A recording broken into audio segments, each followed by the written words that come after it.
Oh, looks like the Commanders just signed Michael Gallup. Yeah, dude. Commanders just announced the addition of Michael Gallup. All right. That receiving core going to be nice.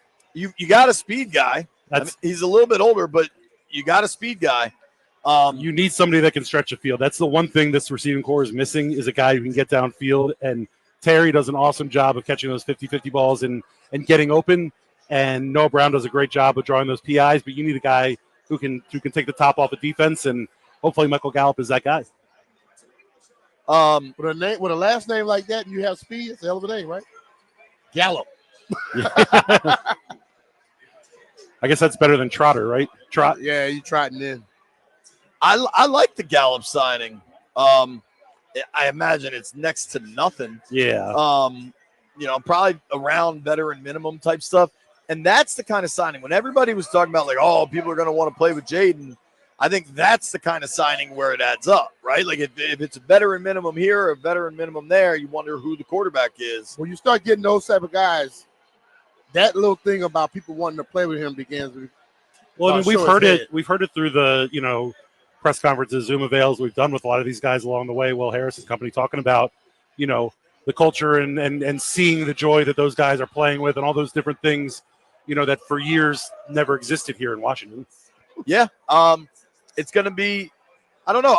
I like the signing. I don't think folks should play, throw a parade for it or anything, but I think it helps, man. I think it helps with a team that needs a vertical threat. They needed a speed guy, and this isn't an elite guy, but it's also not costing you elite money. You're trying to build a team, man. You're going to have people at different levels that are going to bring something to that. You're not going to have all top-notch guys, and you need to have those guys that are not top-notch guys that can be effective. And what does Gallup do? He stretches the field, and that'll open it up for everybody else around it. Well, that was I am sure you guys have talked about it here on the radio show, but for the fans that are frustrated with whatever they've done in free agency, I think it's short-sighted because we saw this team try and take shortcuts under different regimes and try and sign the world and sign your way into making a Super Bowl run. And what you're seeing now is a team that's kind of poking and prodding, and they're putting in pieces in the short term that can help you get to where you want to go without committing long-term money and tying up your team for years to come. And so certainly I want to see them do some more on defense. I think we're going to see a lot in the draft on that side of the ball. But ultimately, you're seeing them fill holes efficiently, effectively, and cost, penny wise, pound poor, penny wisely. And I think they're leaving a ton of flexibility for when the Jaden contract comes up. We had J.I. Halsell on with us earlier, and we kind of just asked, what do you think that Jaden deal is going to look like eventually? Oh. And you remember what I said on the pod when we talked about this? Remind me. I said that if Jaden and the Commanders are able to work out a Patrick Mahomes-esque deal where it goes for 10 years and obviously has outs along the way and you can restructure this, it might be a 10-year, $750 million contract. It might be a 10-year, $750 million contract because you're not just building in for where the salary cap is today, but also where it's going in the future. He's going to get, a crazy amount of money. You know what? I believe this salary cap is now $280-something million, right? Yeah. It's gonna probably be $300-something million, almost $400 by then. Yeah. And I don't think they're really trying to do stuff today worried about that because Jaden's gonna get signed no matter what the hell goes on. I really believe they're trying to make sure that they keep the thing high with the cash out and not worry about necessarily the salary cap and just get a good team without you don't have to get all top-notch guys when you have a guy like a Jaden. And you have other guys that are around him that are very effective. I don't know if they're thinking that far out, like, oh, we're going to do this deal today for 3 years down the road. I don't think that quarterbacks get paid, especially good quarterbacks. And Jaden Daniels covered up a lot of warts on this franchise, on this roster last year. And, I know that we all talk about it, in our different platforms and whatnot. But, fans, want this, they want to win the offseason again. They want to go back to the fans. They hated that when it was happening. Well, they loved it when it happened, and they hated the results. Yeah, but see, the whole thing about it is you're not going to have 4 all-pro wide receivers. You're not going to have all offensive linemen that are all-pro. Your defensive line is not going to be all-pro. You got to have some guys that just outplay a certain contract. Totally. And dude, like, I mean, when you look at how Philly is kind of this example we all keep pointing to right now, and they've drafted really well to supplement the guys they're paying a ton to. Too. And what they do exceptionally well and intelligently is pay up. Pay as soon as a dude is eligible. Don't wait. I mean, if you look at the contracts, not Chase is better than all of the other people I'm about to name, but if you look at how they handled Brown and Devontae Smith versus Chase and Higgins, there's a huge delta in what those four guys are making, what the two Eagles receivers versus the two Bengals receivers, and it's because you're proactive and pay them early. Yeah. But you're also looking at an Eagles roster that is ahead of where the Commanders are, which we know. By mostly draft classes. They drafted really well early, and then they supplemented it with some of these big free agents that they brought in. Totally.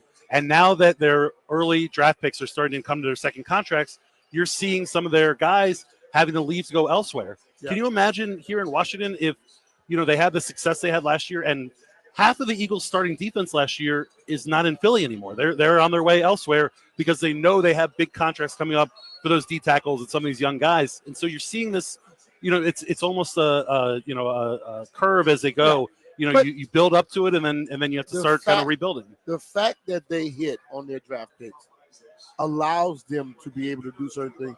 If they hadn't hit on their draft picks, they would probably be going out there looking for some big names too. But when you draft guys on the D-line and things, and they are playing that good in the first, second year, you don't have to go break the bank. And when you look at what Adam did last year, their draft picks, a lot of them hit.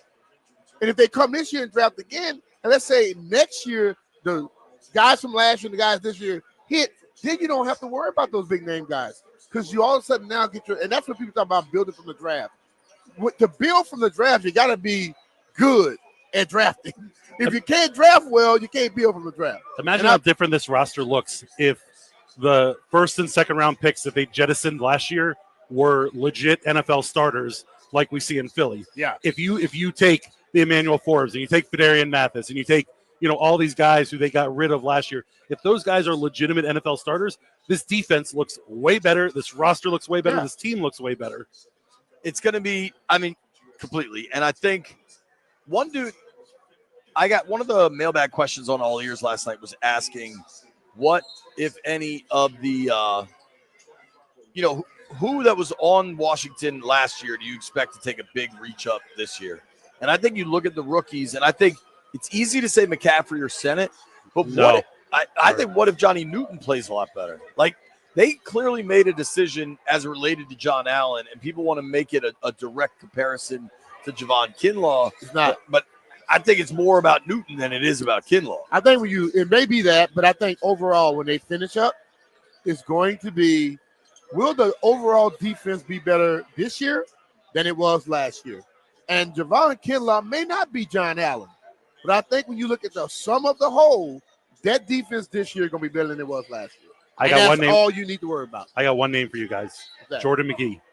Last year in camp, he was making a lot of noise and came down with a knee injury and missed, a couple weeks, 6-7 weeks or so. And then, by the time he came back, this team was in a legit playoff run, and you weren't going to sit there and try and develop a young linebacker. Yeah. But Jordan McGee, if he's able to show what we saw last year in camp and learn from the likes of Frankie Louvu and Bobby Wagner and the rest of that linebacking core, and he's able to kind of take that next step into a complementary role to those guys now, start working towards being, the guy next year.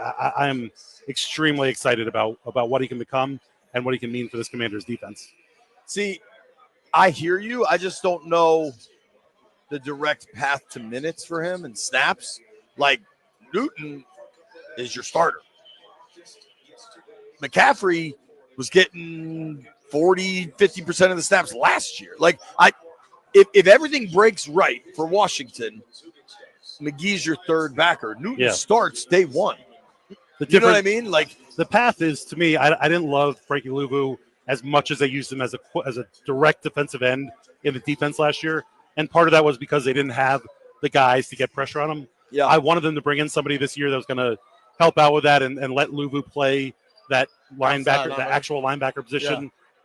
But they haven't done that yet. So I expect we're going to see probably Frankie Louvu still lining up at defensive end. And when that happens, we've seen Bobby Wagner was a very good player last year. but he's aging. We know that he's getting older. To me, that's his path to get on the field, is in those passing down situations where he can use his speed, his athleticism to work on those tight ends and running backs out of the backfield. Just if he goes in, he starts playing some minutes early, and he makes impact plays, he'll find my time. They'll always find a way time to get him on the field. Yeah. And there are guys sometimes who don't play like the bulk of the plays. They may play 30 to 50%, and they have a bigger impact than the guys that play every damn play. Absolutely. And not to mention special teams for him, too. Yeah. And that's going to be a big part of it. If you're missing a little bit of breaking news here, the Commanders announced they signed veteran wide receiver Michael Gallup. Had some really good seasons in Dallas. Visited here probably about 10 days ago, and now they've added him to the group.